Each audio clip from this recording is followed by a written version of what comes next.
Ari rukun anu kudu tumanina eta opat hiji ruku ulah salah kaduana i'tidal katilu dina sujud opat dina diuk antarana. Ari rukun anu kudu tumanina eta opat hiji ruku ulah salah kaduana i'tidal katilu dina sujud opat dina diuk antarana.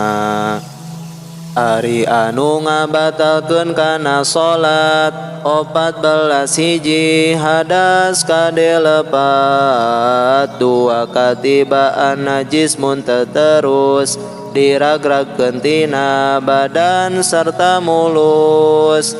Tilu kabuka aurat mun teu ditutup buru-buru. Opat ngucap dua huruf atawa hiji huruf aya hartian seperti ngucap samaksud ngagenihan.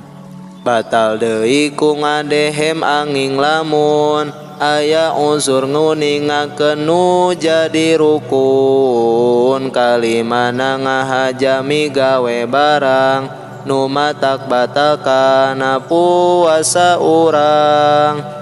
Kagenepna dahar seueur najan lali 7 tilu kali usik nuli-nuli kadalapan loncat sareng sabangsana kasalapan neunggel tarik jeung misilna. Kasapuluh nambah rukun anu bangsa pagawean tur ngahajat teu kapaksa.